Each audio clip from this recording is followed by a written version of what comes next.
குருமூர்த்திய பேசுவேன், அவருடைய குற்றத்தை பேசுவேன், சமூகத்தை பேச மாட்டேன். ஆனா என் எதிரிலே நிற்கக்கூடிய இவர்கள் எவனோ செய்த தப்புக்கு ஒட்டுமொத்த சமுதாயத்தையும் இஸ்லாமிய தீவிரவாதிகள் என்று அடையாளப்படுத்துகின்றார்களே, அவர்களை பார்த்து நான் கேட்கின்றேன், இந்த நாட்டுக்காக சுதந்திரம் வாங்கி தருவதற்கு தலைமை ஏற்றாரே அந்த காந்தி சொன்னார், நான் சுதந்திர களத்திலே நிற்கின்றேன், என் தோள்களிலே இரு சிங்கங்கள் இருக்கிறது. யார் அவர்கள் தெரியுமா? வங்கத்தின் அலி சகோதரர்கள் என்று இஸ்லாமிய சமுதாயத்தை பார்த்து சொன்னாரே, அத்தகைய சமுதாயத்திலிருந்து பேசுகிறேன். நான் இந்தியன் இஸ்லாமிய, நான் ஓரிரை கொள்கை ஏற்றுக்கொண்ட முஸ்லிம், எந்த மாற்று கருத்தும் கிடையாது. திரும்ப திரும்ப சொல்லுவோம், பேசிக்கொண்டே இருப்போம். இதை சொல்ல வேண்டிய, சொல்லக்கூடிய, சொல்லும் தகுதி எல்லாம் எங்களுக்கு இருக்கிறது. நாடும் எங்களுக்கு அனுமதி வழங்கி இருக்கிறது. எங்கள் இறைவனும் எங்களை அடையாளப்படுத்துகின்றான். சொல்லிக்கிட்டே இருப்போம். உனக்கு பயந்து என் இஸ்லாமிய அடையாளத்தை நான் மறைக்கணுமா? உன்னுடைய ஆட்சிக்கு நீ பேசலாம், என்ன வேணாலும் பேசலாம். இப்படி பேசியவர்கள் எத்தனையோ பேர் ஜெயிலில் இருக்கிறான். இன்னைக்கு அதிகாரத்தை துஷ்பிரயோகம் பண்ணவே மற்றவர்களை அழித்தொழித்தவன் எல்லாம் உலகத்திலே பல வரலாறை கண்டிருக்கின்றார்களே,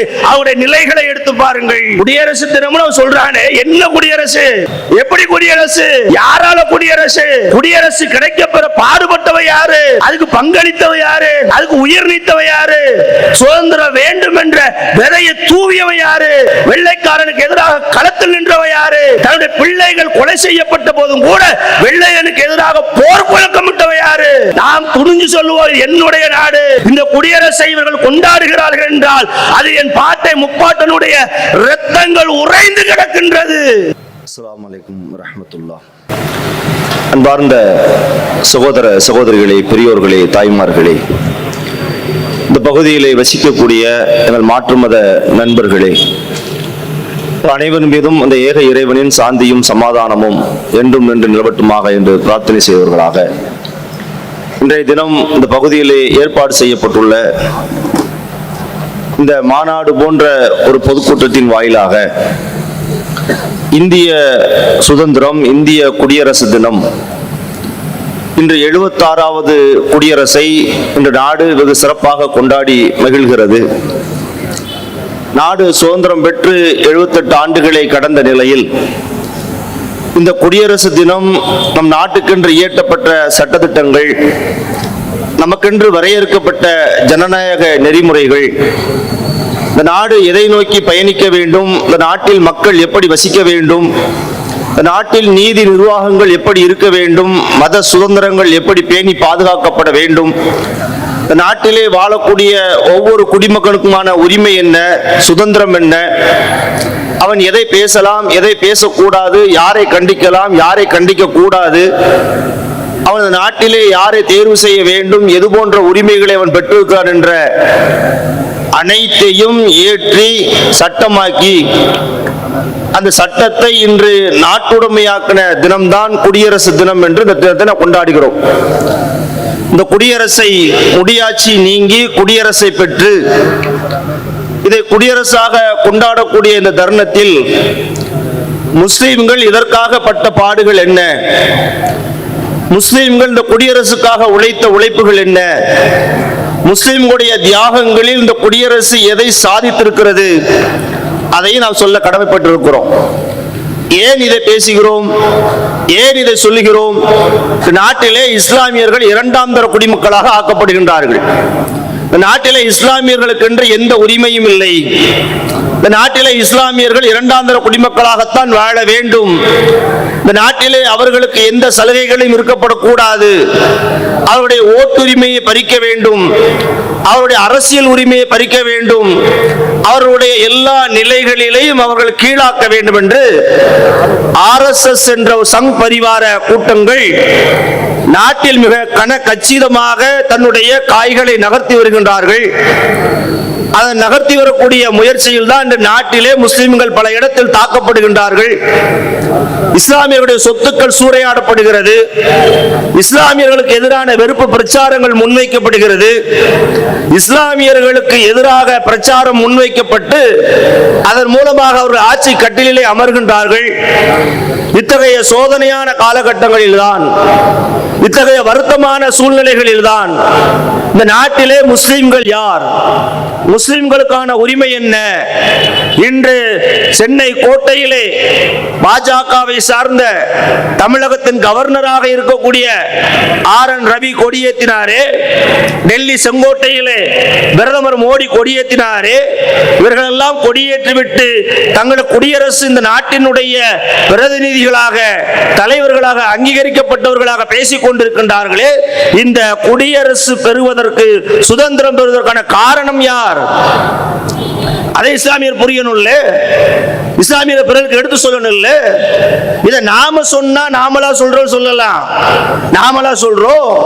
ராஜீவ் காந்தி சொல்லுகின்றாரே, பகதூர் ஷா என்ற 1857 ஏற்பட்ட ஆங்கிலேயருக்கு எதிராக போர் செய்து தன்னுடைய உயிரை நீத்தாரே, ரங்கூன் சிறையிலே சிறை வைக்கப்பட்டாரே, பகதூர் ஷாவினுடைய 2 மகன்களை வெள்ளை அதிகாரிகள் தலையை அறுத்து தட்டிலே வைத்து பகதூர் ஷாவுக்கு பரிசாக கொடுத்தார்களே, பகதூர் ஷா அந்த காட்சியை கண்டு கண்கலங்காமல் வெள்ளை அதிகாரியை பற்றி பேசினாரே, நாங்கள் அரசர்கள், நாட்டை ஆள்பவர்கள், ஆள தகுதி பெற்றவர்கள், அரசர்கள் ஒருபோதும் கண்கலங்குவதில்லை, உங்களை எதிர்த்து எங்கள் போராட்டம் தொடரும் என்ற வீர முழக்கத்தை முன்வைத்தாரே. அந்த பகதூர் ஷாவினுடைய கல்லறையில் நின்று இந்த நாட்டினுடைய பிரதமராக இருந்த ராஜீவ் காந்தி அவர்கள் அந்த குறிப்புகளிலே, குறிப்பேடுகளே பதிவு செய்த வார்த்தை என்ன தெரியுமா? பகதூர் ஷாவை பார்த்து ராஜீவ் காந்தி பேசினார், பகதூர் ஷாவே, இதோ இந்த கல்லறையிலே நீங்கள் அருமையாக உறங்கிக் கொண்டிருக்கின்றீர்கள், படுத்துக் கொண்டிருக்கின்றீர்கள், நாங்களோ இந்திய திருநாட்டில் சுவாச காற்றை, சுதந்திர சுவாச காற்றை சுவாசித்துக் கொண்டிருக்கிறோம். நாங்கள் சுவாசிக்கக்கூடிய சுதந்திர காற்றிற்கு நீங்கள் அடித்தளமிட்டீர்கள், நீங்கள் தியாகம் செய்தீர்கள், உங்களுடைய குடும்பம் தியாகம் செய்தது. நீங்கள் வெள்ளையர்களை எதிர்த்து உருவாக்கிய போராட்டத்தின் விளைவாகத்தான் இந்தியா சுதந்திரம் பெற்றது. இன்று குடியாட்சியாக, குடியரசாக இன்று நிலை பெற்றிருக்கிறது என்று சொன்னால் அதற்கு ஒரு காரணம் பகதூர் ஷா என்ற முகலாய சாம்ராஜ்யத்தின் கடைசி அரசர் என்று ராஜீவ் காந்தி பேசினாரே, அந்த இடத்தில் நின்று நாங்கள் பேசுகிறோம். நாங்கள் இந்தியர்கள் தான், நாங்கள் இந்த நாட்டுக்காக உழைத்தவர்கள் தான், எங்கள் முன்னோர்கள் சுதந்திரத்திற்காக பாடுபட்டவர்கள் தான். எங்களை பார்த்து எங்களுடைய நாட்டு பற்றி கேள்வி கேட்க இந்த நாட்டில் எவனுக்கும் அருகதை இல்லை, தகுதி இல்லை, கேட்பதற்கான துணிச்சல் இல்லை. எங்களை எதிர்த்து யாரெல்லாம் கேள்வி கேட்கின்றார்களோ, எங்களுடைய நாட்டுப்பட்ட யாரெல்லாம் உரசி பார்க்கின்றார்களோ அவருடைய நிலையைத்தான் நாம் ஆய்வு செய்ய வேண்டும். இதை இஸ்லாமியர்கள் துணிச்சலாக சொல்லு, ஓங்கி சொல்லு. நமக்கு எந்த பயமும் இல்லை, எந்த கவலையும் இல்லை. ஏன் பயம் இல்லை, ஏன் கவலை இல்லை? நான் இந்த நாட்டை நேசிக்கிறேன். எங்களுடைய முன்னோர்கள் இந்த நாட்டினுடைய சுதந்திரத்திற்காக உழைத்தவர்கள், இன்னுயிரை நீத்தவர்கள், என்னுடைய அப்பன், பாட்டன், முப்பாட்டன் என்று அனைவருடைய வரலாற்றுகளை நீங்கள் எடுத்து பார்த்தீர்கள் என்று சொன்னால் அவர் சுதந்திரங்களுக்காக இன்னுயிரை நீத்தவர்கள் மட்டுமல்ல, பல்வேறு இன்னல்களுக்கு ஆட்பட்டவர்கள், பொருளாதாரத்தை இழந்தவர்கள், சிறைச்சாலைக்கு சென்றவர்கள். இந்த சமுதாயம் சுதந்திர போராட்டத்தில் ஒதுங்கி நிற்கவில்லை, வேடிக்கை பார்க்கவில்லை.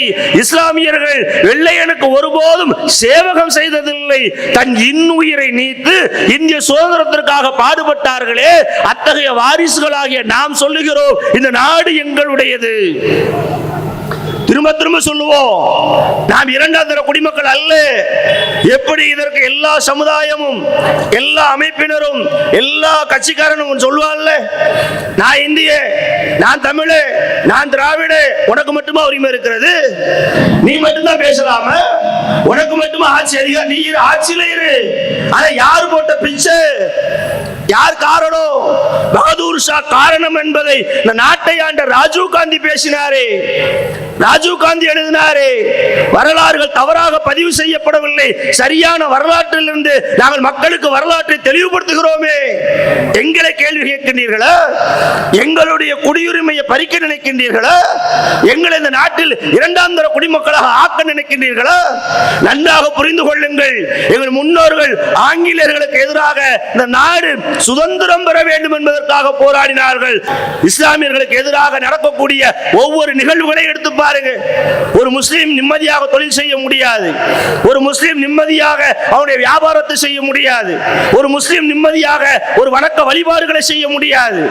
நீங்க ஆட்சியில் அமர்ந்திருக்கின்றார்களே, நான் கேட்கின்றேன், இஸ்லாமியர்கள் கைபர் போல அந்த கணவாய் வழியாக வந்தவர்களை, வேறு நாட்டிலிருந்து இறக்குமதி செய்யப்பட்டவர்களை, எங்களுடைய நாட்டுப்பற்றை, எங்களுடைய தேசப்பற்றை, இந்த நாடு எங்களுக்காக என்பது நீங்கள் என்ன சொல்லுவது? கேட்கணும்ல, நாம தான் கேட்கணும், நாம தான் போய் சொல்லணும்.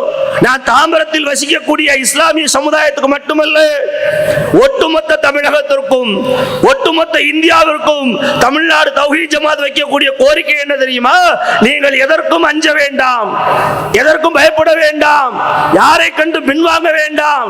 நாம் எல்லாம் இந்த நாட்டை சார்ந்தவர்கள். இந்த நாடு நம்முடைய முன்னோர்கள் வழியிலே வந்தது. இந்த நாட்டிலே நாம் பிறந்தோம், இந்த நாட்டிலே வளர்கிறோம், இங்கே மரணித்து அடக்கம் செய்யப்படுகின்றோம். என்னுடைய சொத்து சுகங்கள் எல்லாம் இந்த நாட்டிலே விதைக்கப்படுகிறது. நான் அந்நியன் அல்ல, என்னுடைய முன்னோர்கள் கணவாய் வழியாக வந்தவர்கள் அல்ல. இந்த நாட்டினுடைய முதல் உரிமை எங்களுக்கு தான் என்பதை நிமிர்த்தி பேசுங்கள் சகோதரர்களே. உனக்கு உரிமை இருக்கிறது, ரைட்ஸ் இருக்கிறது. பகதூர் ஷா வழியில வந்தவன். பகதூர் ஷாவுடைய பிள்ளைகள் கொலை செய்யப்பட்டார்களே, ஏன் வாய்க்கா தகராறு, பரப்பு தகராறு, பிள்ளையனுக்கு அவனுக்கு பிரச்சனைய சுட்டு கொண்டானே, புரட்சியை ஏற்படுத்தினாரே, இந்திய சுதந்திர வேட்கையை ஆரம்பித்து வைத்தாரே, டெல்லியிலே முற்றுகையிட்டாரே. அந்த பகதூர் ஷா யாரு? அந்த பகதூர் ஷாவுடைய பெயரை சொல்லுவதற்கு யாருக்கு உரிமை இருக்கிறது? யாருக்கு தகுதி இருக்கிறது? யாரை நான் சொல்லுவேன்? இந்த கூட்டம் சொல்லும், ஒட்டுமொத்த இஸ்லாமிய சமுதாயமும் சொல்லும், நாங்கள் இந்த நாட்டினுடைய எல்லா நிலைகளிலும் பங்கெடுத்தோம், எல்லா வரலாறுகளிலும் நாங்கள் இருட்டடிப்பு செய்யப்பட்டிருக்கிறோமே ஒழிய எங்களுக்கான உரிமைகளை நீங்கள் ஒருபோதும் பறிக்க முடியாது. இதுதான் ஜனநாயகம், இதுதான் குடியரசு. உரிமை இல்லையா? பயப்படணுமா? பின்வாங்கணுமா? யாருக்கு பயப்படணும், யாருக்கு பின்வாங்கணும்? நெஞ்ச நிமித்தி சொல்லு. நெஞ்ச நிமித்தினா யாரை சண்டைக்கு கூப்பிடுவதற்காக அல்ல. உன்னை யார் தேச துரோகி என்று சொல்லுகின்றானோ, உன்னை யார் தீவிரவாதி என்று சொல்லுகின்றானோ, உன்னை யார் பயங்கரவாதி என்று சொல்லுகின்றானோ, உன்னை யார் பாகிஸ்தானுக்கு செல் என்று சொல்லுகின்றானோ, அத்தகைய அநியாயக்காரர்களை பார்த்து, அத்தகைய அக்கிரமக்காரர்களை பார்த்து, அத்தகைய தேச துரோகிகளை பார்த்து சொல்லு, நான் எங்கும் செல்ல வேண்டிய அவசியம் இல்லை. இது என்னுடைய மண், என் மூதாதையர் விளைவித்த மண். இந்த நாட்டிலே சுதந்திர காற்றை சுவாசிப்பதற்கு இன்னுயிரை நீத்தார்களே, அந்த மண்ணிலிருந்து பேசுகின்றேன். நான் இந்த நாட்டை சார்ந்தவன், நான் ஒரு இந்தியன், நான் ஒரு முஸ்லீம் என்று சொல்லு. ஏன் பயப்படணும்? ஏன் பின்வாங்க சொல்லக்கூடாது? சொல்ல முடியாது? இது தேச விரோதமா, தேச குற்றமா? யாரும் சொல்லலாம். நான் ஒரு இந்தியன், ஒரு ஹிந்து என்று சொல்ல அவனுக்கு உரிமை இருக்கிறது. நான் ஒரு இந்தியன் சீக்கியன் என்று சொல்ல அவனுக்கு உரிமை இருக்கிறது. நான் ஒரு இந்தியன் கிறிஸ்தவன் என்று சொல்ல அவனுக்கு உரிமை இருக்கிறது. நாங்கள் சொல்லுவோம், நாங்கள் ஒரு இந்தியர்கள் இஸ்லாமியர்கள் என்று சொல்லுவோம். என்ன பிரச்சனை? திரும்ப திரும்ப சொல்லு. குடியரசுன்னு பேசுறோமே, குடியரசு தின கொடியை ஏத்துறோமே, குடியரசு கொடியை ஏத்தி லட்டுலாம் விளம்புறோமே. குடியரசுனா என்ன? மக்களுக்கான உரிமை என்ன? மதங்களுக்கான உரிமை என்ன? முஸ்லிம்களுக்கான உரிமை என்ன? எனக்கான உரிமை என்ன? உங்களுக்கான உரிமை என்ன? வகுத்திருக்குல்ல, அம்பேத்கர் எழுதியிருக்கிறார்ல, எழுதி வைத்திருக்கிறார்ல, அதுல இருந்தானே பேசுறோம். நான் ஒரு முஸ்லீம் தான். ஆமா, இந்த நாட்டிலே முஸ்லீமாக நான் வசிக்க கூடாது? இந்த நாட்டிலே முஸ்லீமாக என்னுடைய இறை கடமையை நான் நிறைவேற்றக்கூடாது? இந்த நாட்டிலே முஸ்லீமாக நான் தாடி வைக்க கூடாது? இந்த நாட்டிலே முஸ்லீமாக நான் குள்ளாடிய கூடாது? இந்த நாட்டிலே முஸ்லீமாக நான் பள்ளிவாசல் கட்டக்கூடாது? இந்த நாட்டிலே முஸ்லீமாக என்னுடைய ஏகத்துவ கருத்துக்களை முன்வைக்க கூடாது? எல்லாம் செய்வேன், எல்லாம் பேசுவேன், தெளிவாக சொல்லுவேன், துணிச்சலாக சொல்லுவோம், சொல்ல வேண்டிய விதத்தில் சொல்லுவோம், சட்டப்படி சொல்லுவோம். நான் அல்லாஹ்வை மட்டும் வணங்குவேன், ராமனை வணங்க மாட்டேன்.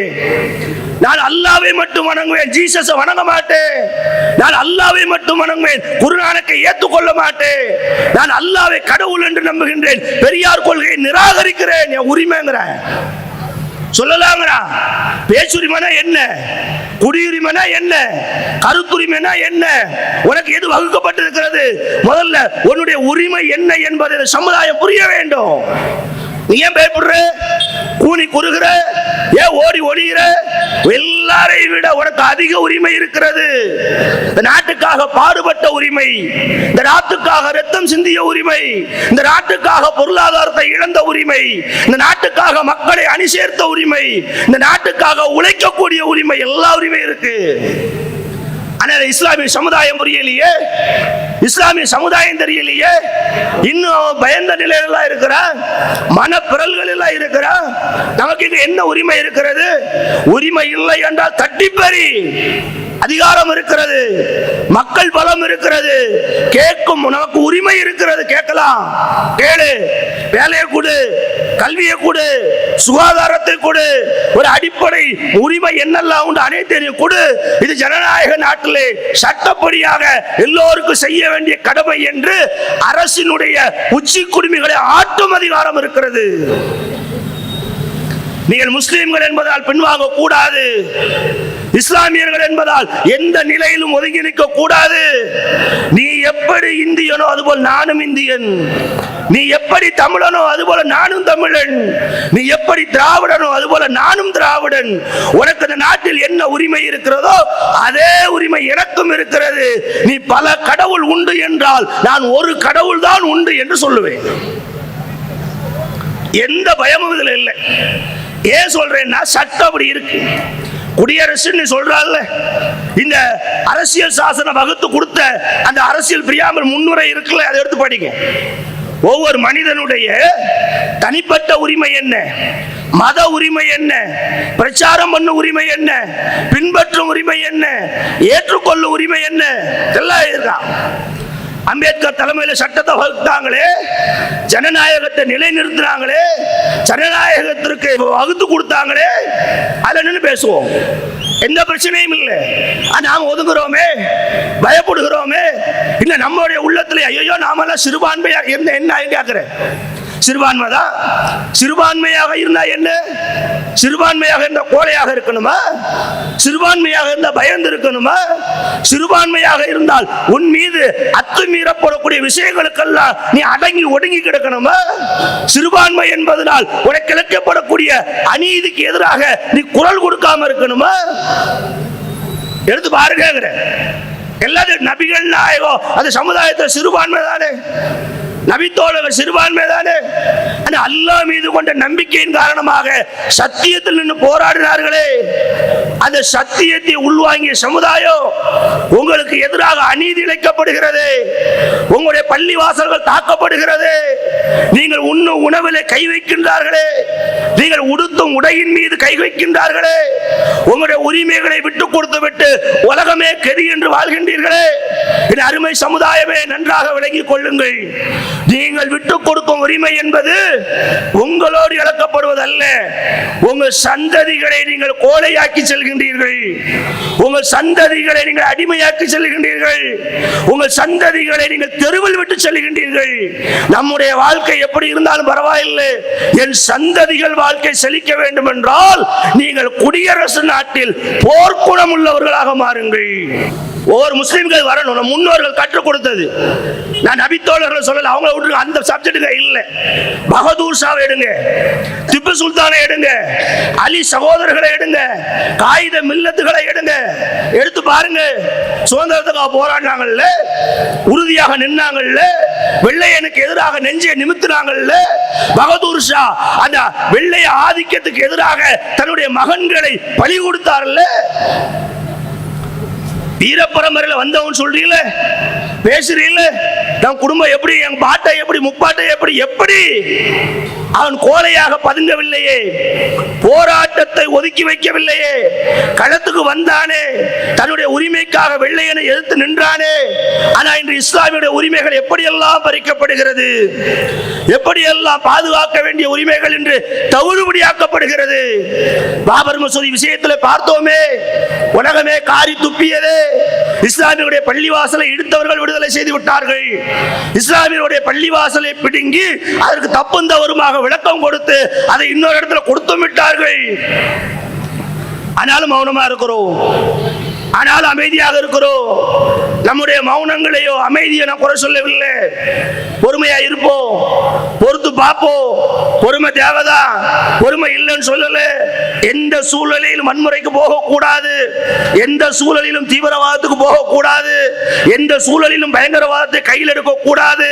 ஆனா எந்த சூழலிலும் உன் உரிமைக்காக போராடாமல் இருந்து விட்டால் இந்த நாட்டிலே அடிமைப்படுத்தப்படுவாய் சகோதரர்களே. போராட்ட குணம் இல்லை என்று சொன்னால், போராட்ட குணத்தை காலில் போட்டு மிதித்து விட்டால், நான் போராடி பெற வேண்டிய உரிமைகளுக்கு போராடாமல் வீட்டில் முடங்கி கிடந்தால், இன்னும் சில ஆண்டுகளிலே இஸ்லாமிய சமுதாயம் இந்தியாவிலே இரண்டாம் தர குடிமக்களாக மட்டுமல்ல முழு அடிமை சமுதாயமாக மாற்றப்படும். விழித்துக் கொள்ளுங்கள் என்று பேசுகிறோம். வர ஆட்டை கடிச்சு மாட்டை கடிச்சு மனிதனை கடிச்ச கதையாக நீங்க பாக்குறோமே.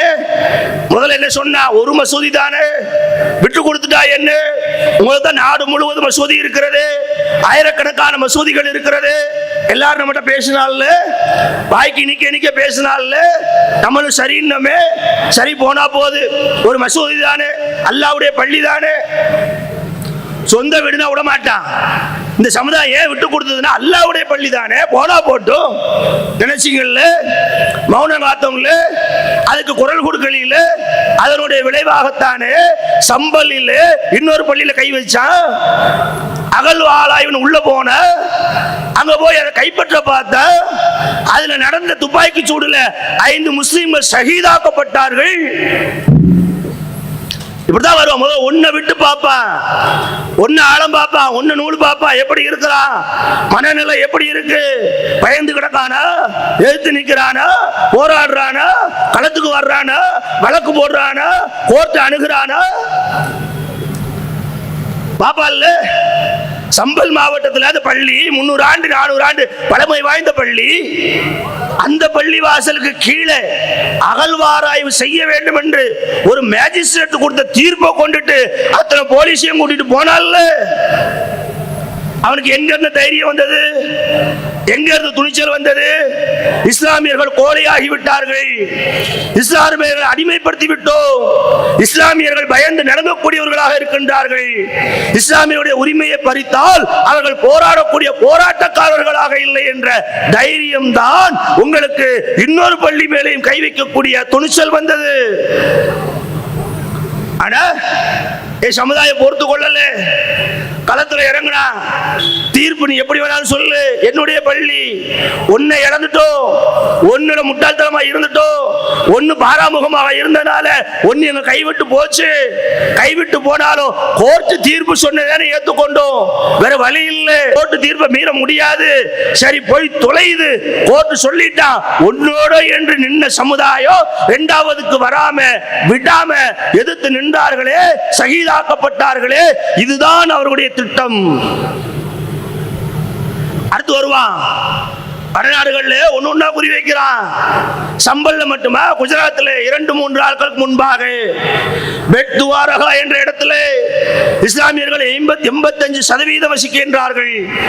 அது ஒரு தீவு பகுதி. அங்க இருக்கக்கூடிய பள்ளிவாசல்களையும் இஸ்லாமிய குடியிருப்புகளையும் புல்டோசரை கொண்டு அனைத்தையும் அகற்றி இருக்கின்றார்களே. இது பற்றிய செய்தியை இந்த மீடியாவது வெளியிட்டதா? யாராவது எடுத்து சொன்னார்களா? சத்தம் இல்லாமல் எப்படி யூத சியோனிச அரசு பாலஸ்தீன மக்களை வீடின்றி, அவர்களுடைய உரிமையின்றி நாட்டை விட்டு துரத்தி மீடியாக்களை அமைக்கிக் கொண்டு அங்கே குடியேற்றத்தை ஏற்படுத்துகின்றார்களோ, அது போன்ற ஒரு பாணியை குஜராத்தில் ஒரு வாரத்துக்கு முன்பாக செய்திருக்கின்றார்களே. முகநூல் வழியாகத்தான் செய்தியை பார்க்கிறோம், செய்திகள் இல்லையே. அந்த பகுதியில் வசிக்கக்கூடிய இஸ்லாமிய பெரியவர்கள் எல்லாம் சொல்லுகின்றார்கள், நாங்கள் ஏன் குறிவைக்கப்படுகின்றோம், நாங்கள் ஏன் இலக்காக்கப்படுகின்றோம், நாங்கள் என்ன கேடு செய்தோம், நாங்கள் என்ன தவறு செய்தோம், நாங்கள் இந்தியர்களாக வரி கட்டவில்லையா, இந்தியர்களாக வாக்களிக்கவில்லையா, இந்தியர்களாக என் கடமையை நாங்கள் செய்யவில்லையா, ஒரு இந்தியனாக முழுமையாக நின்றும் கூட நாங்கள் கஷ்டப்பட்டு சம்பாதிச்சு சேர்த்த சொத்துக்களை என் வீட்டை இடித்து விட்டானே, என்னுடைய பள்ளிவாசலை இடித்து விட்டானே, ஒரு வீடு வச்சிருந்தேன் இடிச்சா என்னுடைய பிள்ளைகள் எங்கே வசிக்கும் என்று ஒரு வயது முதிர்ந்த வயோதிகர் தன்னுடைய தாடியினுடைய நிறங்கள் எல்லாம் கண்ணீரால் நனையும் அளவிற்கு அழுது கண்ணீர் விடுகின்றார்களே. அருமை சகோதரர்களே, சிந்தித்து பாருங்கள். ஏன் சொல்றோம்னா, அவன் சொல்லக்கூடிய திட்டமே வேற, அவன் நம்மளை குடிமக்களாக பார்க்கும் விதமே வேற. உன்னை குடிமக்களாக இந்தியனாக ஜனநாயக நாட்டில் மறுக்கிறான், ஏற்றுக்கொள்ள மாட்டேங்கிறான். உனக்கு உரிமை கிடையாது, வீடு கிடையாது, பள்ளிவாசல் கிடையாது, ஏதாவது ஒரு காரணத்தை சொல்லி அதை நான் இடிப்பேன். நான் கேட்கிறேன், ஆக்கிரமிப்புகளை அகற்றுகிறோம் என்று சொன்னா எல்லாத்தையும் தானே அகற்றணும்?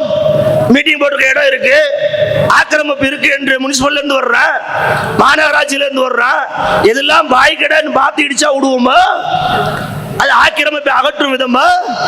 ஆனா ஊபியில் அப்படி செய்யறானே, மத்திய பிரதேசத்தில் செய்யறானே, குஜராத்தில் செய்யறானே, இஸ்லாமியர்களுடைய வீடுகளை இடித்து அவர்களை தெருவில் விடுகின்றானே, அவர்களை ஒண்ணுமில்லாத ஓட்டாண்டிகளாக ஆக்குகின்றானே. இஸ்லாமிய சகோதர சகோதரிகள் ரோட்டில் நின்று கண்ணீர் விட்டு கதறுகின்றார்களே. நான் கேட்கின்றேன், என் அருமை சகோதரர்களே, எங்களை அண்டி வாழக்கூடிய எங்கள் இந்து மத சகோதரர்களே, கிறிஸ்தவ மத சகோதரர்களே, உங்களிடம் நியாயம் கேட்க, நீதி கேட்கின்றோம். நாங்கள் என்ன தவறு இழைத்தோம், நாங்கள் என்ன குற்றம் செய்தோம், நாங்கள் என்ன பாவம் செய்தோம்? நீங்கள் சம்பாதிப்பது போலதான் நாங்கள் சம்பாதிக்கிறோம், நீங்கள் மனைவி மக்களோடு இருப்பது போல நாங்கள் இருக்கிறோம், நீங்கள் எப்படி சந்தோஷமாக வாழ ஆசைப்படுகின்றீர்களோ அது போலதான் நாங்கள் நினைக்கிறோம். உங்களோடு எங்களுக்கு என்ன பகை, உங்களோடு எங்களுக்கு என்ன மோதல்? உங்க வேலையை நீங்க பார்க்கறீங்க, எங்க வேலையை நாங்க பார்க்கிறோம். உங்க தெய்வத்தை நீங்க வணங்குறீங்க, எங்க தெய்வத்தை நாங்க வணங்குறோம். ஆனால் எங்கள் மீது இந்த அக்கிரமக்கார ஆட்சியாளர்கள், அராஜக ஆட்சியாளர்கள் எங்களுடைய பள்ளிவாசல்களை இடிக்கின்றார்களே, எங்கள் பிள்ளைகளுடைய பள்ளி படிப்புகளை கெடுக்கின்றார்களே, எங்களுடைய மதரசாக்களை மூடுகின்றார்களே, எங்கள் பெண்களை வீதியில் நிப்பாட்டுகின்றார்களே. நியாயம் தர மாட்டீர்கள். நான் உங்கள்கிட்ட தான் கேட்கும். எங்களை ஆளும் ஆட்சியாளர்கள் செவிட்டுக்காது உடையவர்கள். அவருக்கு நியாயம் என்றால் என்ன என்று தெரியாது, நீதி என்றால் என்ன என்று தெரியாது. எப்படியெல்லாம் ஆக்கிரமிப்புகளை ஆக்டோபஸ் போல எல்லா பக்கமும் இருக்கு, அதைத்தான் செய்வான். நியாயம் உள்ளவர்களா, நீதி உள்ளவர்களா? அவருடைய நியாயம் நீதி இருந்தால் காந்தியை சுட்டு கொண்டிருப்பாங்களா? நான் கேட்கிறேன், காந்தியை யார் சொன்ன? இந்த நாட்டினுடைய முதல் தீவிரவாதி என்று கமலஹாசன் சொன்னாரே. ஒரு வார்த்தை சொன்னாலும் முத்தாய்ப்பா சொன்னா. நீ எப்படிடா இஸ்லாமியர்களை தீவிரவாதி என்று சொல்லலாம்? இன்னைக்கு சொல்றான். யார் சொல்றா? குருமூர்த்தி சொல்றான், வீட்டுக்குள்ள வந்து பேசுறான்.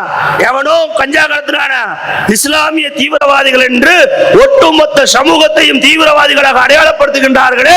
இந்த பாவிகளை நான் கேட்கின்றேன், நீங்கள் சார்ந்திருக்கும் சமுதாயங்களை இதுபோல பேச எங்களுக்கு எவ்வளவு நேரமாகும்? நாவு தடித்து பேசுகின்றீர்களா? திமிர்ல பேசுகின்றீர்களா? உங்கள் கொடி உயர பறக்குது என்ற தைரியத்தில் பேசுகின்றீர்களா? எண்ணிக்கொள்ளுங்கள், அல்லாஹ் காலச்சக்கரத்தை சுழற்ற செய்யக்கூடியவன். உயரே பறக்கும் உங்கள் கொடி ஒரு நாள் கீழே இறங்கும். அன்றைய தினம் நீதியின் கொடி மேலே பறக்கும். அந்த நீதியின் மீது நின்று எங்களுக்கு இழைக்கப்பட்ட அநீதிகளுக்கு நாங்கள் நீதி கேட்போம். காத்திருக்கிறோம், பொறுமையாக இருக்கிறோம். வரும் காலம், வரும் கால மாற்றம் வரும். சோதனைகளை விட்டு அல்லாஹ் ஒரு நாள் தீர்ப்பு அளிப்பான். இன்னைக்கு உங்க கையில ஆச்சு, இதுக்கு முன்பு வேற ஆச்சு, அதுக்கு முன்பு இன்னொரு ஆட்சி. நன்றாக விளங்கிக் கொள்ளுங்கள், இனி ஒரு காலம் வரும், எங்கள் கையிலே ஆட்சி வரும். அப்படி ஆட்சிகள் கொடுக்கப்பட்டால் நிச்சயம் எங்களுக்கு அநீதி இழைத்தவர்களை நாங்கள் பழிவாங்க போவதில்லை, மாறாக சரியான நீதியை வழங்குவோம். நாடுனா எதை மாத்துவாள்ல, எப்படி மாத்துவாள்ல? இன்னைக்கு உங்க கொடி பறக்கட்டும். இதுக்கு முன்பாக இந்த நாட்டை 60 ஆண்டு காலம் காங்கிரஸ் ஆண்டானே, நீ 15 வருஷம் தான் ஆயிருக்க. அதே மெஜாரிட்டி இல்லையே, நீடிக்குமா? நீடிக்காதுல்ல. உயரே பறக்க எந்த கொடியாத கீழே வரணும்ல. நபிகள் நாயகம் சொன்னாங்கல்ல, மேலே போற ஒவ்வொன்றும் கீழே வந்துதான் ஆகணும். நபிகள் நாயகம் சொன்னது மட்டுமல்ல, விதியும் அதான், நியூட்டன் அதான் சொன்னா, எரி போற வரைக்கும் அப்புறம் கீழே வரும். இந்த பாஜக, சங் பரிவார, RSS கூட்டங்கள் என்பது இந்த நாட்டில் வீழும். அப்பொழுது நாம் தீர்ப்பு சொல்லுவோம். சகோதரர்களே, கவலைப்படாதீர்கள், பயப்படாதீர்கள். பொறுமைதான் வேணும். பொறுமை வேணுங்கிறதுக்காக கோழையாக இருக்கக்கூடாது. சகிப்புத்தன்மை வேண்டும் என்பதற்காக பயந்து இருக்கக்கூடாது. உரிமைகளை பெற வேண்டும் என்ற உத்வேகம் வேண்டும். உரிமைகளுக்காக குரல் கொடுக்க வேண்டிய போராட்ட மனநிலை வேண்டும். கோழைகளாக வாழ்வதை இஸ்லாம் ஒருபோதும் ஏற்றுக்கொள்ளாது. அதே நேரத்தில் பயங்கரவாதிகளாக மாறுவதையும் இஸ்லாம் தடை செய்கிறது. ரெண்டு இடம் இல்லை. எனக்கு அநீதி இழைக்கப்பட்டது காரணமாக நான் இன்னொரு வழியை தேடக்கூடாது. சட்டவிரோதமான பாதையை தேர்வு செய்யக்கூடாது. சட்டத்தில் எனக்கு வழங்கி இருக்கும் உரிமையில் நின்று எப்படி CAA NRCக்கு எதிராக இந்த இஸ்லாமிய சமுதாயம் ஒன்று திரண்டதோ, இந்த சட்டத்தை நிறைவேற்றிய தீர்வோம் என்று மேடையிலே கொக்கரித்தவர்களை, பாராளுமன்றத்தில் கொக்கரித்தவர்களை இந்த சமுதாயம் பணிய செய்ததோ,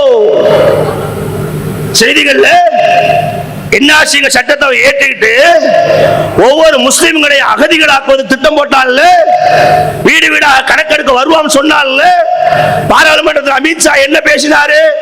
நாங்கள் இயற்றிய சட்டத்தில் ஒரு புள்ளியை கூட மாற்ற மாட்டோம். NRC கணக்கெடுப்பதற்காக எல்லா வீடுகளுக்கும் அதிகாரிகள் வருவார்கள் சொன்னார்களே, வந்திருக்கானா? வர முடியுமா? வர விட்டோமா? ஏன் வரல? உங்கள் மீது கொண்ட கருணை பார்வையினால் வராம இருக்கல. NRC விஷயத்தில் அதனுடைய சட்டங்களை, அதனுடைய கேடுகளை, அதனுடைய உரிமை பறிப்புகளை இஸ்லாமிய சமுதாயம் சரியாக விளங்கி நின்று ஒட்டுமொத்த இந்தியாவிலும் போராட்ட களத்தை முன்னெடுத்தீர்களே, இந்தியாவில் ஒரு புரட்சியை ஏற்படுத்தினீர்களே, இந்தியாவில் ஒரு சுதந்திர முழக்கத்தை முழங்கினீர்களே, அதற்கு பயந்து வரல சகோதரர்களே. நீ வீட்டுக்குள்ள இருந்தா பிரச்சனை தான். சட்டப்படி வா, ஜனநாயக ரீதியா வா, ஒன்று சேர்ந்து வா, ஒன்னா நின்னு வா. அன்னைக்கு வந்தீங்கல்ல, வரப்போய் தானே ஜோதிச்சீங்க. இல்லனா இன்னைக்கு வரைக்கும் வீடு வீடா NRC கணக்கெடுக்க வந்து உங்க அப்பாவுடைய பர்த் சர்டிபிகேட் என்னாச்சு, உங்க தாத்தாவுடைய பர்த் சர்டிபிகேட் கிடையாது, இல்லை என்றால் இந்திய குடிமகன் இல்லை என்பாரு. ஏன் சொல்றோம்? இந்த சமுதாயத்தினுடைய இளைஞர்கள் மத்தியில் விழிப்புணர்வை ஏற்படுத்த வேண்டிய கடமை, பொறுப்பு. சமுதாயத்தை அணிதிரட்ட வேண்டும், சமுதாயத்தை ஓரணியில் இணைக்க வேண்டும், சமுதாயத்துக்கு சரியான பாதையை காட்ட வேண்டும். சமுதாயத்திற்கு தேவை எது, தேவை இல்லாதது என்பதை மார்க்க ரீதியாக சொல்ல வேண்டிய கட்டாயம் எங்களுக்கு இருக்கிறது. எப்படி வேணாலும் பேசுங்க, என்ன வேணாலும் பேசுங்க, ஆனா நாங்க குரல் கொடுத்து கொண்டேதான் இருப்போம். ஏன் கொடுக்கிறோம்? எங்கிட்ட எந்த பயமும் இல்லை. ஏன் பயப்படல? நாங்க எந்த தவறும் செய்யல. எங்கிட்ட எந்த ஹிடன் அஜெண்டாவும் கிடையாது. மக்களை நேரடியாக சந்திக்கிறோம், நேரடியாக பேசுகிறோம், கொள்கையை முன்வைக்கிறோம், போராட்டங்களை முன்னெடுக்கிறோம், ஜனநாயக வழியிலே சட்டப்படி நின்று ஒவ்வொருவரை கேள்வி கேட்கிறோம். ஜனநாயகத்தில் வழங்கப்பட்ட உரிமை. ஆகவே நான் துணிச்சலாக நிற்கின்றேன். அந்த துணிச்சலை நோக்கி ஒவ்வொருவரும் வர வேண்டும் என்று அழைக்கிறோம். எல்லாரும் வாங்க. எனக்கு இருக்க உரிமை உங்களுக்கு இருக்கிறது, எங்களுக்கு இருக்கும் கவலை உங்களுக்கு இருக்கிறது, எங்களை போல பிள்ளைகள் உங்களுக்கு இருக்கிறது. நமக்குள்ள மார்க்க விஷயத்தில் 1000 கருத்து வேறுபாடுகள் இருக்கலாம், கருத்து மாறுபாடுகள் இருக்கலாம்.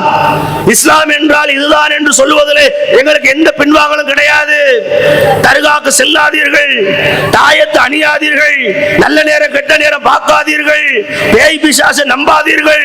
இந்த கொள்கையை சொல்வதிலே நாங்கள் எந்த இடத்தில் பிசகுவர்கள் அல்ல, பின்வாங்குவர்கள் அல்ல.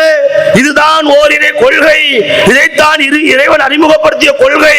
ஆனால் இதில் உங்களுக்கு கருத்து வேறுபாடு இருந்தாலும் நானும் நீனும் முஸ்லீமாக இவர்களால் பார்க்கப்படுகிறது. பிரச்சனை 2 பேருக்கு தானே வருகிறது. வாருங்கள், இந்த அக்கிரமக்காரர்களை, அநியாயக்காரர்களை ஆட்சி கட்டிலே அமர்ந்து கொண்டு இஸ்லாமியர்களை அகதிகளாக்க துடிக்கக்கூடியவர்களுக்கு ஏற்று போராடுவோம். செய்யலாம் தானே? பகதூர் ஷா செஞ்சார்ல, திப்பு சுல்தான் செஞ்சார்ல, அலி சகோதரர்கள் செஞ்சாங்கல்ல. நீங்க நம்மளை பார்த்து பேசுறானே, உங்களுக்கு என்ன யோக்கியதை இருக்கு?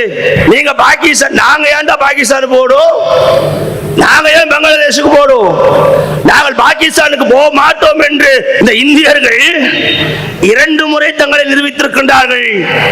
ஒன்னு வெள்ளையர்களை எதிர்த்து நாங்கள் இந்தியர்கள் தான், இந்தியாவுக்காக போராடுகிறோம், இந்திய சுதந்திரத்திற்காக போராடுகிறோம், இது எங்களுடைய நாடு, எங்களுடைய மண்ணு, இந்த மண்ணை விட்டு அந்நியர்கள் வெளியேற வேண்டும், ஆங்கிலேயர்கள் வெளியேற வேண்டும் என்று சுதந்திர போராட்டத்தை முதலில் எடுத்தார்கள் அல்லவா? இது எல்லோருக்கும் முடிஞ்சு போச்சு. ஆனா இஸ்லாமியர்களுக்கான 2வது சுதந்திர போராட்டம் என்ன தெரியுமா? இந்தியா விடுதலையின் போது ஒரு அறிவிப்பு கொடுக்கப்பட்டது. பாகிஸ்தான் தனியாக சென்று விட்டது, பங்களாதேஷ் தனியாக சென்று விட்டது. இந்திய இஸ்லாமியர்களே, நீங்கள் பங்களாதேஷை நோக்கி செல்லலாம், பாகிஸ்தானை நோக்கி செல்லலாம், உங்களுக்கான எல்லா வாய்ப்புகளும் வழங்கப்படும் என்ற அறிவிப்பு செய்யப்பட்ட போது எங்க பாட்டை முப்பாட்டை சொன்னா, என் நாடு இந்தியா தான், நான் பிறந்தது திருச்சி தான், நான் பிறந்தது தாம்பரம் தான், நான் பிறந்தது தமிழ்நாடு தான், நான் இங்கே தான் வசிப்பேன், இங்கே தான் திருமணம் செய்வேன், இங்கே தான் என்னுடைய சந்ததிகளை பெருக்குவேன், இங்கே தான் மரணிப்பேன், என் நாட்டில் என்னை துரத்துவதற்கோ என்னை அனுமதித்து வெளியேற்றுவதற்கோ யாருக்கும் எந்த உரிமை இல்லை என்று தன்னுடைய இன்னொரு நாட்டுப்பட்டை நிரூபித்த ஒரே சமுதாயம் இஸ்லாமிய சமுதாயம் தான். இந்த சோதனை எந்த சமுதாயத்தும் கிடையாது. ஒரு சீக்கியர்களை பார்த்து இப்படி கேட்கப்பட்டதல்ல, கிறிஸ்தவர்களை பார்த்து இப்படி கேட்கல, பௌத்தர்களை பார்த்து இப்படி கேட்கல, நாத்திகர்களை பார்த்து இப்படி கேட்கல, முஸ்லிம்களை பார்த்து கேட்டாங்க. நீங்க பாகிஸ்தான் போறீங்களா? அங்கதான் முஸ்லிம்கள் நிறைய இருக்கிறாங்களே. நீங்க பங்களாதேஷுக்கு போறீங்களா? அங்கதான் முஸ்லிம்கள் நிறைய இருக்கிறாங்களே. ஆனா எங்க முன்னோர்கள் சொன்னா அங்கெல்லாம் முஸ்லிம்கள் நிறைய இருக்கலாம், ஆனா அந்த பாகிஸ்தான் என்னோடது அல்ல, அந்த மண்ணு எனக்கு சார்ந்ததல்ல, பங்களாதேஷின் சொந்த நாடல்ல, அந்த மண்ணுக்கு எனக்கு சம்பந்தம் இல்லை. இந்தியாவிலே முஸ்லிம்கள் நாங்கள் சிறுபான்மையாக இருந்தாலோ எங்களோடு சேர்ந்து வாழ்கின்றார்களே எங்கள் சகோதர மதத்தினர், அவர்கள் எங்களை அரவணைப்பார்கள், எங்களை காத்துக் கொள்வார்கள், எங்களை தனித்து விட்டுவிட மாட்டார்கள். அவர்களோடு நாங்கள் மதத்தால் வேறுபட்டாலும், மொழியால் வேறுபட்டாலும், இனத்தால் வேறுபட்டாலும், கொள்கையால் வேறுபட்டாலும் இந்தியன் என்ற விஷயத்திலே எங்களை ஆற தழுவுவார்கள் என்று எங்கள் முன்னோர்கள் எண்ணினார்களே. அதுதான் எங்களுக்கான 2வது சோதனை. அதிலும் நாங்கள் வெற்றி பெற்றோம். இந்த சோதனையை குருமூர்த்தி வகையராக்கு உண்டா? ஒருவேளை அப்படி கேட்கப்பட்டு ஆரியர்களுக்கு தனி நாடாய வச்சு போறீங்களா கட்ட எல்லாம் ஓடி இருப்பில்ல? இந்த குருமூர்த்தி எனக்கு இஸ்லாமிய சமுதாயத்தை பார்த்து சொல்றா தீவிரவாதிகள் என்று, இஸ்லாமிய பயங்கரவாதிகள் என்று. நாவு தடித்து பேசுகின்றார், நல்லதல்ல, நாங்கள் பொறுத்து கொண்டிருக்கிறோம், பேசு. அப்படி பேசுவதனுடைய சுதந்திரம் என்றால், அப்படி பேசுவதனுடைய கருத்து என்றால் எங்களாலும் பேச முடியும். அதனால நாகரிகம் கருதுகிறோம், நாகரிகத்தை மேற்கொள்கிறோம். எவனோ ஒருத்த செய்த தப்புக்கு அந்த சமுதாயத்தை குறை சொல்லக்கூடாது, அந்த சமுதாயத்தை குற்றப்படுத்த கூடாது, அந்த சமுதாயத்தின் மீது பாவத்தை திணிக்க கூடாது. ஏனென்றால் திருமறை குர்ஆன் எங்களுக்கு அப்படித்தான் போதிக்கிறது. ஒருவர் செய்த தவறை இன்னொருவர் சுமக்க கூடாது என்று இஸ்லாம் எங்களுக்கு அழகாக வழிகாட்டி இருக்கிறது. அதன் காரணமாக நான் பாப்பா தீவிரவாதி என்று குருமூர்த்தியை சொல்லல, குருமூர்த்திய பேசுவேன், அவருடைய குற்றத்தை பேசுவேன், சமூகத்தை பேசல, சமூகத்தை பேச மாட்டேன். ஆனா என் எதிரிலே நிற்கக்கூடிய இவர்கள் எவனோ செய்த தப்புக்கு ஒட்டுமொத்த சமுதாயத்தையும் இஸ்லாமிய தீவிரவாதிகள் என்று அடையாளப்படுத்துகின்றார்களே, அவர்களை பார்த்து நான் கேட்கின்றேன், இந்த நாட்டுக்காக சுதந்திரம் வாங்கி தருவதற்கு தலைமை ஏற்றாரே அந்த காந்தி சொன்னார், நான் சுதந்திர களத்திலே நிற்கின்றேன், என் தோள்களிலே 2 சிங்கங்கள் இருக்கிறது. யார் அவர்கள் தெரியுமா? வங்கத்தின் அலி சகோதரர்கள் என்று இஸ்லாமிய சமுதாயத்தை பார்த்து சொன்னாரே, அத்தகைய சமுதாயத்தில் இருந்து பேசுகிறேன். நான் ஒரு இந்தியன், நீங்கள் ஒரு இந்தியர்கள். நான் இந்தியன் இஸ்லாமிய, நான் தமிழன் இஸ்லாமிய, நான் ஓரிரு கொள்கை ஏற்றுக்கொண்ட முஸ்லிம். எந்த மாற்று கருத்தும் கிடையாது. திரும்ப திரும்ப சொல்லுவோம், பேசிக்கொண்டே இருப்போம். இதை சொல்ல வேண்டிய, சொல்லக்கூடிய, சொல்லும் தகுதி எல்லாம் எங்களுக்கு இருக்கிறது. நாடும் எங்களுக்கு அனுமதி வழங்கி இருக்கிறது. எங்கள் இறைவனும் எங்களை அடையாளப்படுத்துகின்றான். சொல்லிக்கிட்டே இருப்போம். உனக்கு பயந்து என் இஸ்லாமிய அடையாளத்தை நான் மறைக்கணுமா? உன்னுடைய ஆட்சிக்கு பயந்து, அதிகாரத்திற்கு பயந்து, உன்னுடைய திமிர்த்தனத்துக்கு பயந்து, உன்னுடைய வார்த்தைகளுக்கு பயந்து நீ பேசலாம், என்ன வேணாலும் பேசலாம். இன்னைக்கு ஒரு பாதுகாப்பான சூழ்நிலை இருந்து நீ பேசு. இப்படி பேசியவர்கள் எத்தனையோ பேர் ஜெயில இருக்கிறான். இன்னைக்கு அதிகாரத்தை துஷ்பிரயோகம் பண்ணவே, அதிகாரத்தை தவறாக பயன்படுத்தினவே, அதிகாரம் இருக்கும் என்பதற்காக மற்றவர்களை அழித்தொழித்தவன் எல்லாம் இந்த நாட்டிலே உலகத்திலே பல வரலாறை கண்டிருக்கின்றார்களே, அவருடைய நிலைகளை எடுத்து பாருங்கள். குடியரசை பத்தி திரும்ப திரும்ப அப்படிதான் சொல்லணும். குடியரசு தினம்னு சொல்றானே, என்ன குடியரசு? எப்படி குடியரசு? யாரால குடியரசு? குடியரசு கிடைக்கப்பெற பாடுபட்டவ யாரு? அதுக்கு பங்களித்தவ யாரு? அதுக்கு உயிர் நீத்தவ யாரு? சுதந்திரம் வேண்டும் என்ற விதையை தூவியவ யாரு? வெள்ளைக்காரனுக்கு எதிராக களத்தில் நின்றவ யாரு? தன்னுடைய பிள்ளைகள் கொலை செய்யப்பட்ட போதும் கூட வெள்ளையனுக்கு எதிராக போர் புழக்கமிட்டவ யாரு? நாயம் பின்வாங்கணும், நாம ஏன் பயப்படணும்? நமக்கு என்னாச்சோ? நாம் துணிஞ்சு சொல்லுவோம், என்னுடைய நாடு. இந்த குடியரசை இவர்கள் கொண்டாடுகிறார்கள் என்றால் அது என் பாட்டை முப்பாட்டனுடைய இரத்தங்கள் உறைந்து கிடக்கின்றது. எடுத்து பாருங்க. ஓர போக்குல பேசவும் கிடையாது. நாம பேசுவதற்கு ஆதாரங்கள் இருக்கும். பேசுவதற்கான எல்லா நிலைகளிலும் இருந்து பேசுறோம். பொய் சொல்றோம். அண்ணாமலை சொல்லுவது போல, பிஜேபி காரர் சொல்லுவது போல இஸ்லாமியர்கள் மீது வெறுப்பு பிரச்சாரங்களை தூவுகின்றார்களே.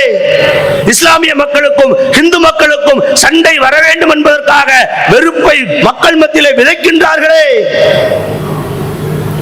ஆனால் தமிழகம் தப்பித்துக் கொண்டிருக்கிறது.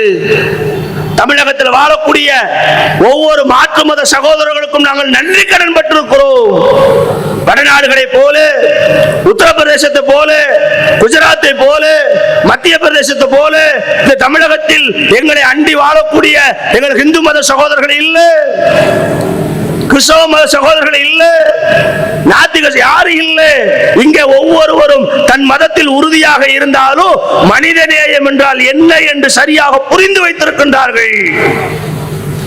மனிதநேயத்தை வெளிப்படுத்துவதில்லை, மதம் ஆச்சாரியங்களை கடந்து மனிதர்களை அரவணைப்பதில்லை. கல்வி வளம் பெற்ற தமிழ்நாடு, அறிவு பெற்ற தமிழ்நாடு, பகுத்தறிவு பாதையில் வந்த தமிழ்நாடு. இங்கு மதங்களால் மக்கள் வேறுபட்டாலும் மனிதன் என்ற ஒற்றை புள்ளியில் இணைகின்றார்களே, அதற்காக நாங்கள் நன்றி கடன் பட்டிருக்கிறோம் சகோதரர்களே. ஒவ்வொரு இந்து சகோதரன் என்னுடைய சகோதரன், ஒவ்வொரு இந்து சகோதரி என்னுடைய சகோதரி. நாங்கள் பேசுவது இந்துக்களை அல்ல, இந்துக்களுக்கும் எங்களுக்கும் என்றும் பிரச்சனை வந்ததல்ல. நாட்டில் போடுகிறானே, பிரச்சனை உருவாக்குகிறானே, மீடியால பிளாஸ் பண்றானே, இந்து முஸ்லிம் கலவரம் என்று. எங்கேயுமே இந்து முஸ்லிம் கலவரம் வந்ததல்ல. கலவரங்கள், பிரச்சனைகள், சண்டைகள் எப்படி வந்திருக்கிறது தெரியுமா? முஸ்லிம்களுக்கும் இந்து முன்னணிக்கும், முஸ்லிமுக்கும் பிஜேபிக்கும், முஸ்லிமுக்கும் ஆர்எஸ்எஸ்க்கும் அதோட சண்டை. என் பக்கத்து வீட்டுல இந்து மக்கள் தான் இருக்காங்க. என்ன என்னைக்கு சண்டை போட்டா? நான் தான் அவன் என்னைக்கு சண்டை போட்டு. இது தாம்பரத்துல எல்லா மக்களும் சேர்ந்து வாழ்றோமே, ஒருவருக்கு ஒரு அன்பை பரிமாறுகிறோமே, ஒருவருக்கு பிரச்சனை ஒருவர் ஓடோடி வந்து நிற்கிறோமே, எல்லோரும் கைகோர்க்கிறோமே, எல்லோரையும் அரவணைத்து செல்கின்றோமே. இந்து இருக்கிறானே, கிறிஸ்தவ இருக்கிறானே, நாத்திகர் இருக்கிறானே, கடவுள் இல்லை என்று சொல்லக்கூடிய இருக்கிறானே, முஸ்லீம் இருக்கிறானே, என்னைக்கு சண்டை போட்டா? ஒரு உண்மையான இந்து முஸ்லிம் சண்டை போடுவதே இல்லை. ஒரு உண்மையான ஹிந்து ஒரு கிறிஸ்டின் சண்டை போடுவதே இல்லை. ஒரு உண்மையான முஸ்லிம் கிறிஸ்தவன்டையோ ஹிந்துட்டையோ சண்டை போடுவதே இல்லை. சண்டை போட வேண்டிய அவசியம் இல்லை. அப்ப சண்டை யார் மூற்றா? யார் இந்த நாட்டிலே மத கலவரங்களின் மூலம் இரத்தங்களை ஓட்டி அதில் அரசியல் காய் நகர்த்த வேண்டும் என்று ஆசைப்படுகின்றார்களோ அத்தகைய கயவர் கூட்டமே இந்த மக்கள் மத்தியிலே கலவரத்தை விதைக்கின்றார்களே ஒழிய மக்கள் ஒருபோது ஏற்றுக்கொள்ளவில்லை. எங்க வேணாலும் பேசுவோம், ஆதாரங்கள் அடிப்படையில் சொல்லுவோம். இது ரொம்ப எல்லாம் போக வேண்டாம். வடநாடுகளை போல தமிழகத்திலேயோ மத கலவரத்தை எடுத்து செல்ல வேண்டும் என்பதற்காக மத கலவரத்தின் மூலமாக இந்து மக்களும் கிறிஸ்தவ மக்களும் இஸ்லாமிய மக்களும் சேர்ந்து நிற்கக்கூடிய இந்த கூட்டத்தை பிரித்து குளிர்காய வேண்டும் என்பதற்காக மதுரை திருமங்கலத்திலே, சிக்கந்தர் மலையிலே, திருப்பரங்குன்றத்திலே இந்த பிரச்சனையை ஏவுகின்றார்களே, பிரச்சனையை பத்த வைக்கின்றார்களே. இதனால் வரைக்கும் பிரச்சனை இருந்துச்சு. இத்தனை ஆண்டு காலமாக அந்த மலையில ஒரு பக்கம் முருகன் கோயில் இருக்கு, இன்னொரு பக்கம் இஸ்லாமியர்களுடைய ஒரு பிரிவினை வழிபடக்கூடிய தர்கா இருக்கிறது.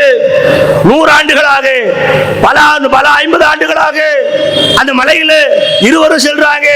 முருகனை நம்புறவர் முருகன் கோயிலுக்கு போறாரு, தர்காவை நம்புறார் தர்காவுக்கு போறாரு.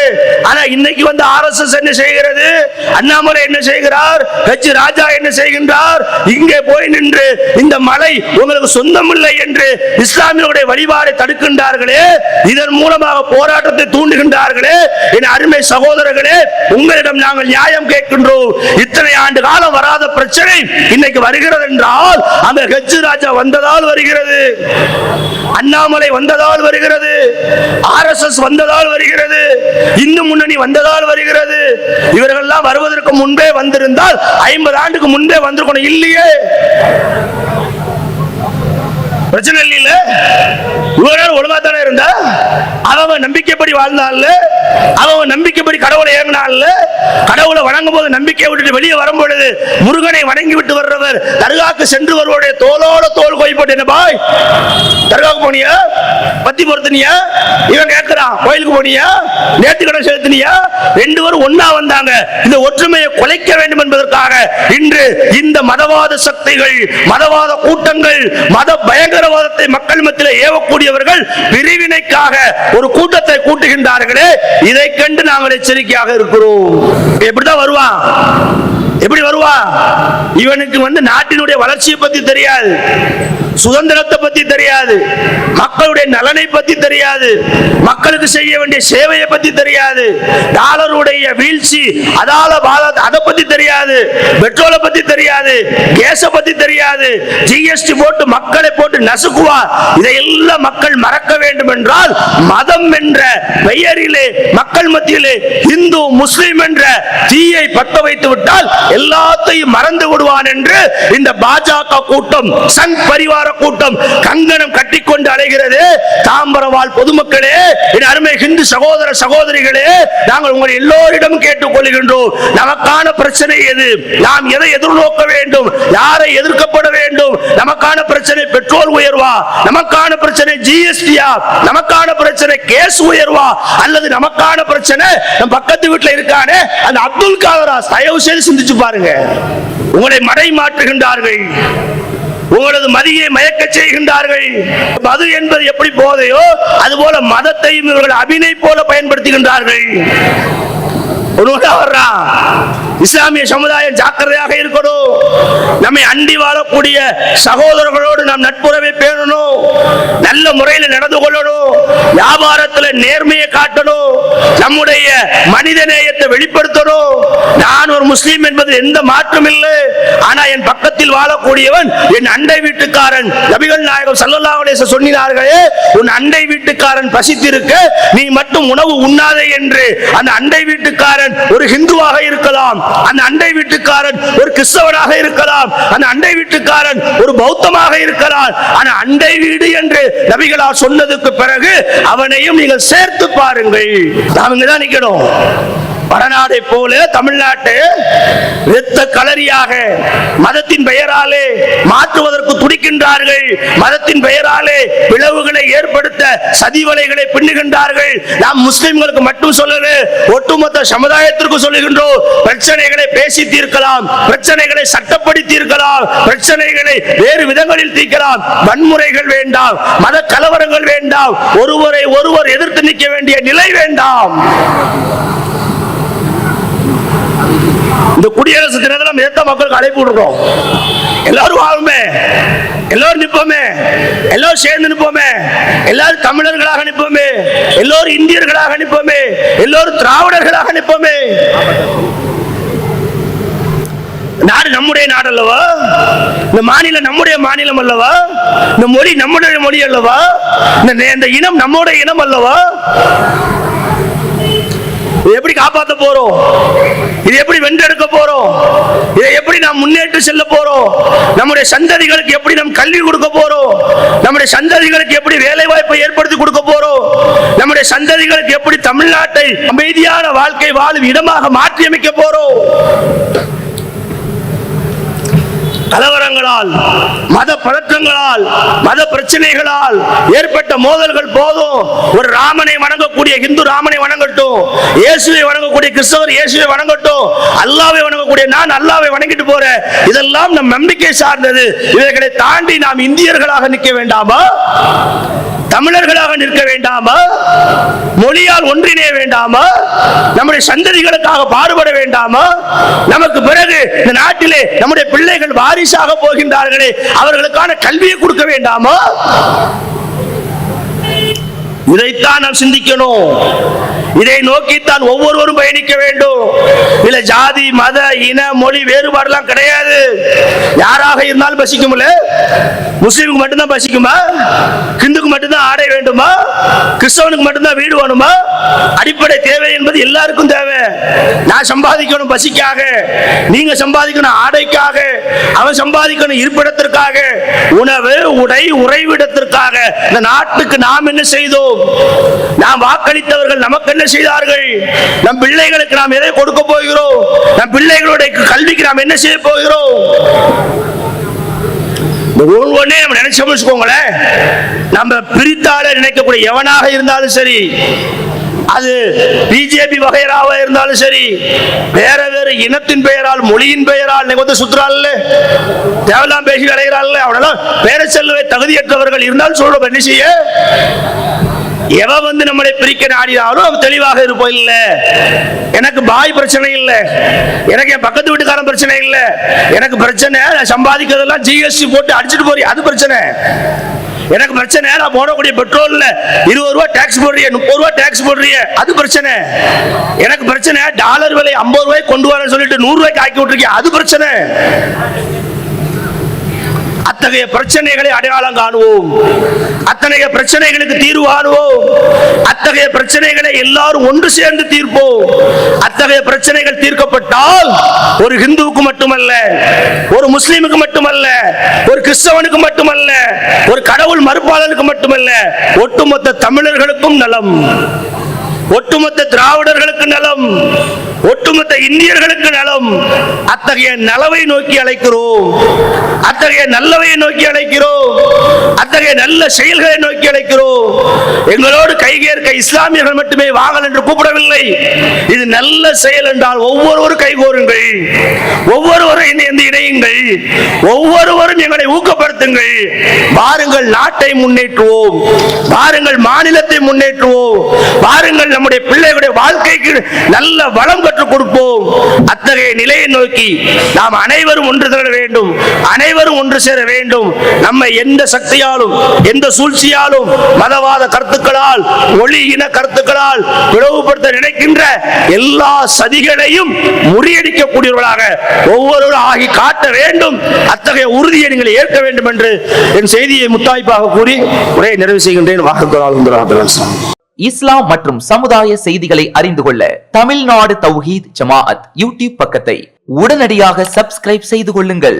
மேலும் பெல் பட்டனையும் கிளிக் செய்து கொள்ளுங்கள்.